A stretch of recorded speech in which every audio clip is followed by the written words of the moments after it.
Hi, this is Nikisha Leatherwood, and I will be presenting on the accountability project that Gail Cushing and I completed for this course as part of the evaluation model. Just to give a little background, Florida launched its A Plus plan in 1999, and the purpose of the plan was to reverse declining academic performance in Florida schools, which is it's worked remarkably well.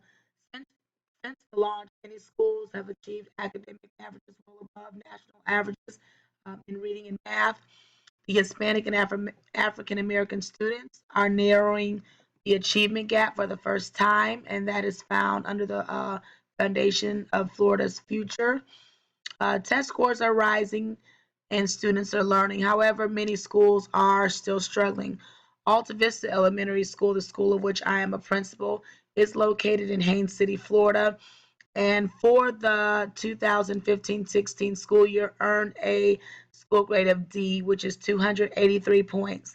Now, for those of you who are familiar with the Florida school grade model, to earn a C, a school needs to earn 288 points, which is 41% of the 700-point model. So, as a first year principal, I inherited a school that was a D and it remained a D. However, I did come within less than half a percentage point or 4 raw points in earning the letter grade of C.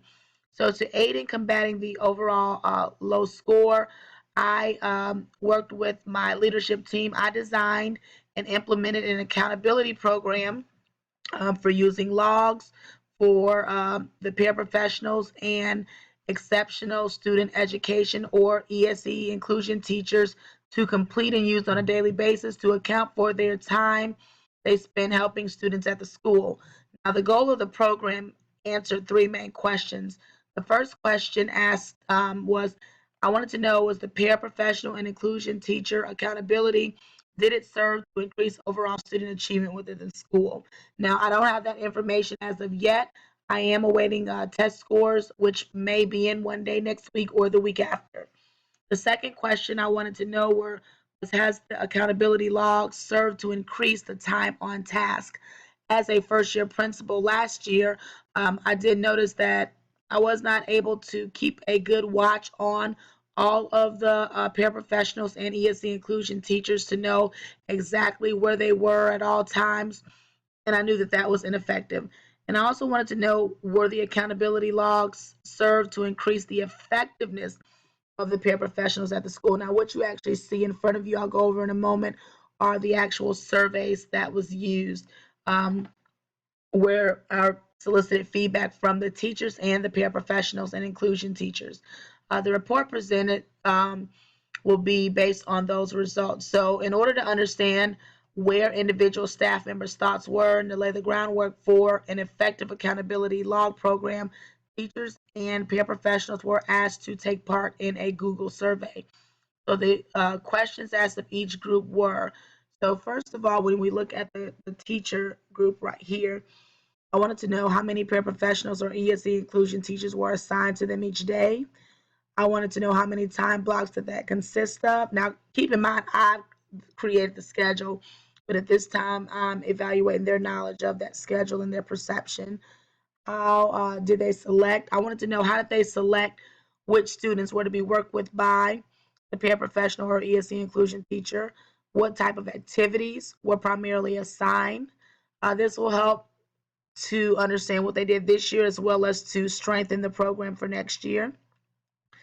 I asked them, using a scale provided, to rate the level of attendance or the quantity of the work done by the personnel assigned to their room, from 1 being minimum work to 5 meaning that that work exceeded their expectations. I wanted to know to what degree did having this additional assistance help and what data sources were used. Also, to what degree did the paraprofessional or ESC inclusion teacher not show up to perform duties but were present at work? Okay. Also, when those paraprofessionals did not show up or ESC inclusion teachers did not show up, I personally know that there was not always notification prior to. So I wanted to know, what was their perceptions as why they did not show up when they were present at work but did not come to their class as assigned. And then with any evaluation program, I wanted to know what were the strengths of the program, and what could we do to improve. And one of the great things of having Gail work with me on this project is to have someone to analyze the data, um, in which she did an excellent job in the executive summary to actually present the data, because I wanted to then remove the biasness of myself from that portion.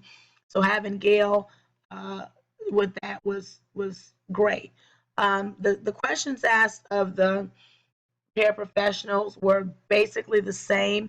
Where they differed, just so you could see, was I wanted to know, like, how did they know which students to work with when they got there? Um, Same thing, what were they assigned to do? I wanted to know how were they able to complete the work that was assigned. Then I wanted to know from their end, how do you feel your assistants help with student achievement? And then what data sources did they use to come up with that answer? And then I wanted to know, were they, to what degree were they unable to adhere to their schedule? Because a lot of times people might pull the paraprofessionals to do other jobs. And if that's happening more than I know it's happening, then that's a problem that needs to be fixed. And then what were those reasons? Were they good reasons? Were they just any kind of reason? I want to know from their end as well. And then again, listing areas of strength as well as areas of improvement for the accountability program. So asking it all the way around was one of the things that I felt would give us some of our best answers. So when we begin to look at our responses, asking the teachers, we can see that there is a vast range. Now, this is the support staff, so I'm going to switch back to the actual teachers. We had 38 responses. So the majority of those teachers said that there was one time block, and then some of them had them for 2 time blocks, and then 7.9 or 3 of the teachers actually had people assigned for 3 time blocks. Now, that would be dependent upon the class. And then again, how many time blocks did that consist of? We see there, excuse me, the first question went over how many people were assigned. Some people had up to 3 people assigned. Most people had 1 person. Because when I built the accountability schedule, I did try to keep it consistent. Um, how did they know? This was some really good pieces of information right here.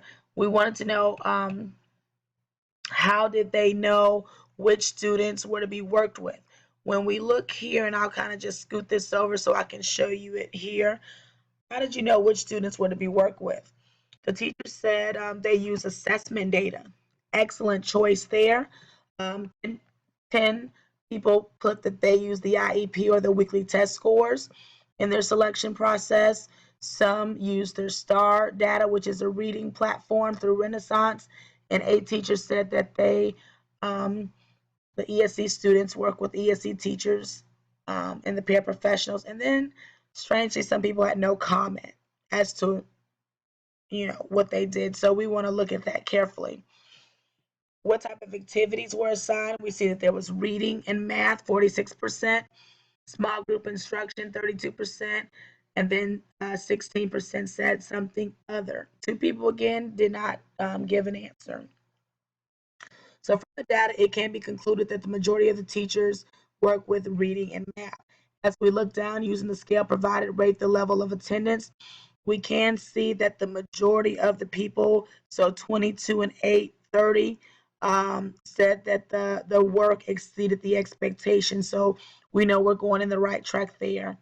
To what degree did having this help with student achievement? Again, we have 30 people who state that there was a great influence, and they base that influence on looking at the STAR and the FAIR, having increases there, weekly assessments, the IBTP, which is a state platform, and then again, there were some answers that we can't account for. Okay, so then when we begin to look at why did they not show up, and we can see again, that the majority of them always reported to the classroom. So again, 29 of them always reported.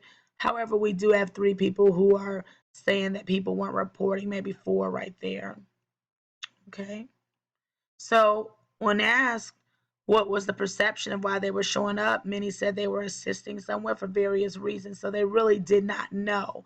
So one of the things that we really want to do is look at those direct reasons, but they felt that they were assisting, not necessarily sure where they were. Um, excuse me. Areas of strength of the accountability program. Um, they like that it helped the parents and the ESC teachers accountable because they had to actually carry this binder with them. That actually kept them accountable. The majority of the teachers found that holding people accountable had a link to um, positive performance because they were required to carry a sign-in sheet with them. Areas of suggestion, just maybe looking at how we can tweak the sign-in sheets and having some communication. Although there were 16 people, which is 43%, that did not see a need for improvement at this time. So when we really look at that, let's just take a quick look at what did the support staff say. So again, they answered how many teachers they were assigned to each day, and they gave the time block. So again, we can see, remember the first one was 50, 51, 55% here, so we're very close there. How did we know which ones to work with when they got there? 75% of the teachers assign them. And then there are 5 people said they work with all students. So that will be an area that I look at for the future to make sure that those teachers are really honing in on the skills that the support staff work with. What type of activities were primarily assigned? Again, we have 35% said they supported in all areas, 25% said the IEP and the list provided by the teacher, 20% said reading and math, and then some small group work by 20%. So it can be concluded that the teachers are in control of their classrooms and support staff. Gail did, again, a magnificent job. It's great to see the work or the program that you have put in place, interpreted and adapted by someone um, from a different lens, just looking at it raw, not completely understanding the integral part of the system, but having a keen researcher's eye to provide great feedback. It was really good. When we had to look at the scale here, rate the quantity of the work, most of them felt that they were very effective in the classroom. No one said that they didn't do anything, which was really, really good.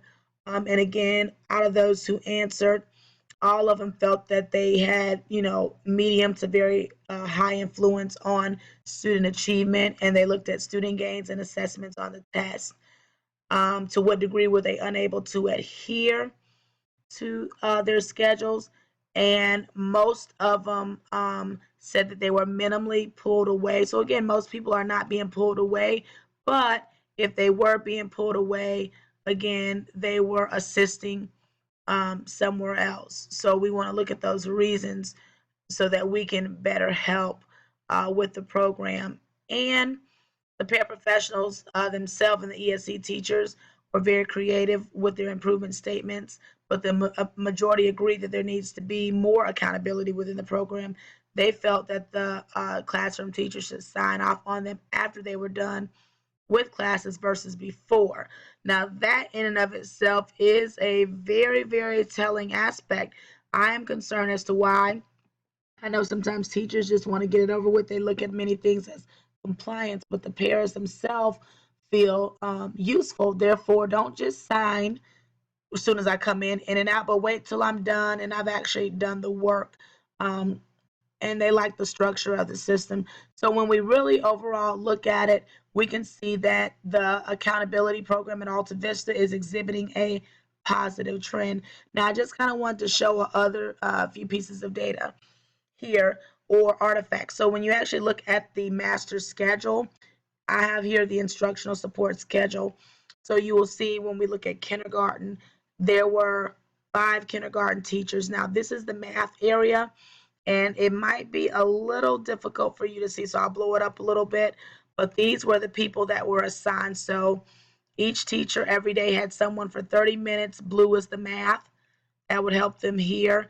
And then every classroom every day had someone who came in for an hour for small group instruction during reading.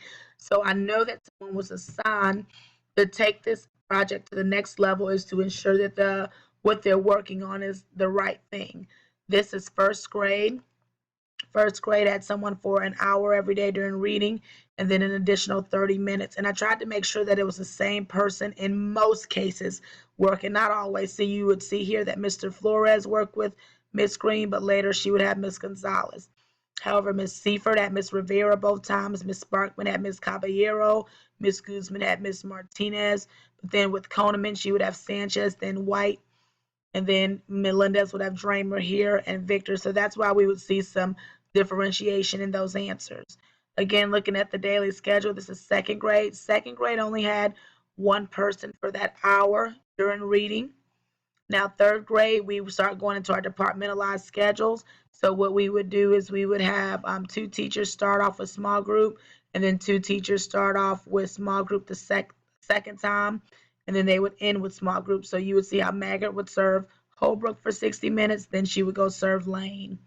Okay, then she probably went somewhere else, and then later she would serve Lane once they switched. Miss White served Otten here, and then she would serve Miss Stripling here. Then again, she would serve Otten and Stripling with the second group.